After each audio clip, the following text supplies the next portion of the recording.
Просториите на владата синоќа беа полни со детска смеа и џагор. Предпразнично најмладите донесоа радост таму каде обично се донесуваат одлуки. Убаво беше да се види таква слика. Убаво е со таква радост, што е можно повеќе да исполнета цела Македонија. Децата се богатство, задоволство, иднина, а и сочувување на коренот. Но за жал демографската слика во земјата не е добра. Има се помалку бебиња. Во 1950 година во Македонија имало над 50.000 новороденчиња, а лани беа само околу 16.000. Ако продолжи овој тренд за 30 на година Македонија ќе има под 1 милион жители. Вчера за демографијата зборуваше и премиерот Христијан Мицкоски. Залудно градиме училишта, градинки и автопатишта, ако нема кој да ги користи, нагласи премиерот, повикувајќи ги младите да се охрабрат да останат и да создаваат семејства во Македонија. Се надеваме дека покрај ваквите укажувања премиерот и владата ќе нудат и повеќе мерки за ублажување на демографскиот пат. Сепак најмногу околу тоа можат и треба да се ангажира и самото население, особено младите. На оваа тема повеќе треба да се мисли и делува во 2026 година. Без деца и младина нема добра иднина. Обилните дождови од предизвестно време го поднаполнија Охридското езеро. Според последните мерења на Управата за хидрометеоролошки работи, нивото на водата во езерото се наоѓа на котата 693,39 метри надморска височина, што е 7 сантиметри над просекот за овој период од годината. Ова е добра вест, особено ако се знае дека само пред еден месец нивото на водата во езерото беше под просекот. Но какви вести ни стасуваат од другиот македонски бисер, Преспанското езеро? Таму ситуацијата е критична, иако дождот го полнеше и тој природен басен. Водата во езерото е на загрижувачко ниско ниво и така е долг период. Долг период и надлежните ветуваат дека ќе најдат решение за да го сопрат исчезнувањето на езерото. Неодамна водена од желбата за заштита на езерото, председателката Гордана Селјановска-Давкова ја посети општината Ресен. Таа, но и другите надлежни институции се на потек во 2026 година посериозно да се зафатат со решавање на проблемот. Јован Деспотовски, поранешен функционер во СДСМ, по обвинувањата за соработка со ВМРО-ДПМН и одстранувањето од партијата, остро проговори за состојбите во опозицијската партија, обвинувајќи дека дел од раководството со лични пресметки ги нарушува партиските вредности. Ова не е СДСМ, ова не е мојата партија, ова е срам кој го нанесуваат поединци, категоричен е Деспотовски. Тој оцени дека наместо да се надминуваат несогласувањата, внатрешните поделби само се продлабочуваат. И повеќе од една година по парламентарните избори, рече тој, партијата се уште не успева да го среди сопствениот дом. Ако планиравте за новогодишните празници да патувате во Грција, денеска избегнете го граничниот премин Богородица, затоа што грчките земјоделци, иако претходно најавија дека за време на празниците ќе го стават протестот во мирување, повторно од 11 до 21 часот ќе блокираат. Непречено ќе може да се минува само помеѓу 15 и 17 часот, но тогаш најверојатно ќе има огромна гужва. Најавите се дека од утре до петок границата ќе биде проодна. Блокадите на граничните премини кон Грција траат веќе еден месец. Бензините, дизелот и екстра лесното масло за домакинствата од денеска се поскапи за половина денар. Новата цена на бензинот Евро Супер БС 95 ќе изнесува 70,50 денари за литар. На Евро Супер БС 98 72,50 денари.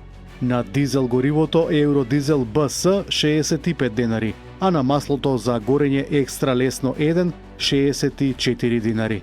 Се зголеми малопродажната цена на мазотот М1 НС за 1,042 денари за литар и ќе изнесува 33,649 денари.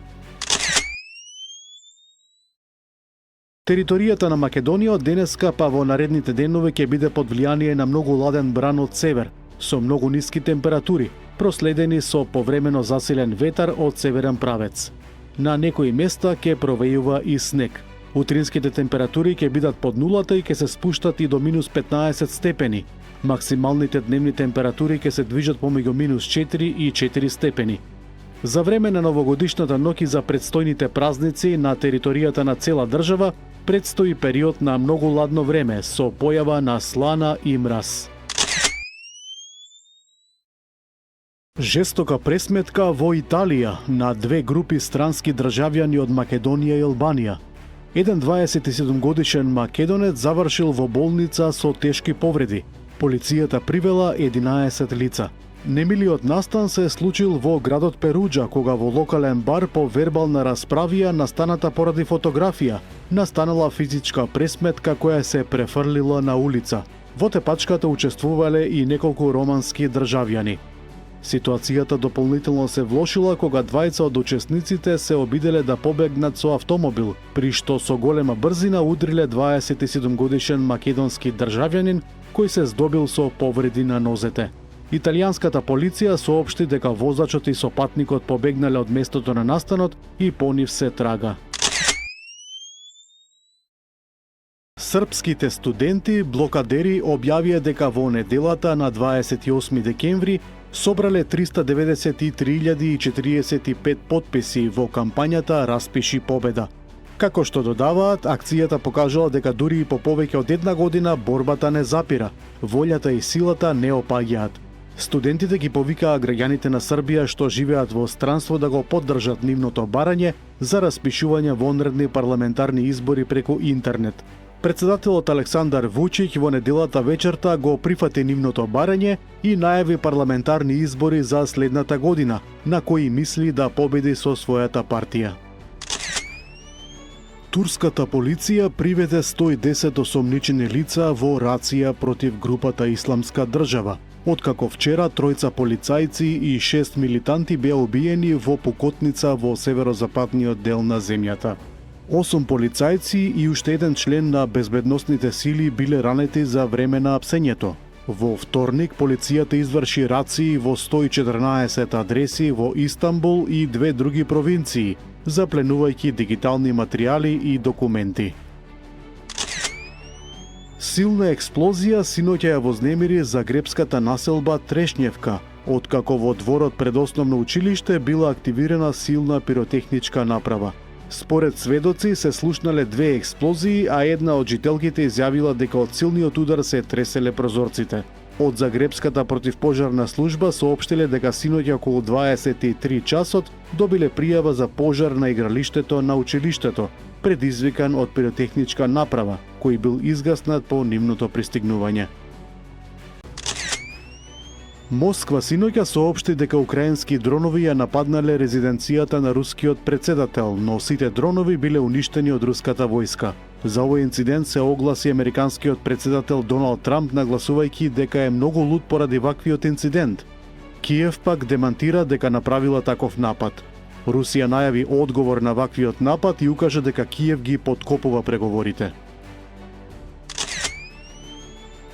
Британската влада се соочува со обвинувања за прикривање информации поврзани со кралското семејство, откако во последен момент го блокирала објавувањето на одредени документи што се однесуваат на поранешниот принц Ендру и неговите трошоци за патување во својство на британски трговски пратеник. Документите кои биле дел од архивските фајлови предадени на Националниот архив биле повлечени непосредно пред објавувањето, објави весникот Guardian. Од кабинетот соопштија дека станува збор за административна грешка и дека тие записи никогаш не биле наменети за јавноста.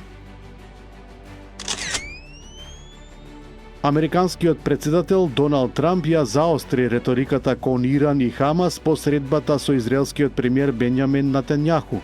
Тој предупреди дека САД ќе поддржат нови напади врз Иран ако Техеран продолжи со развој на нуклеарна или балистичка програма, а палестинското движење Хамас ќе се соочи со сериозни последици доколку не се разоружа.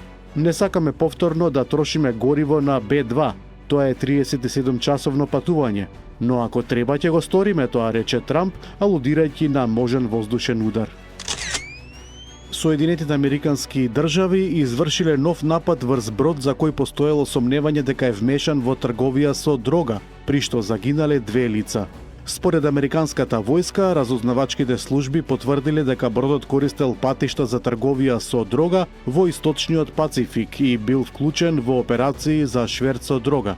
Според достапните податоци, досега се убиени најмалку 107 лица во американски напади насочени кон бродови што Вашингтон ги обвинува за трговија со дрога.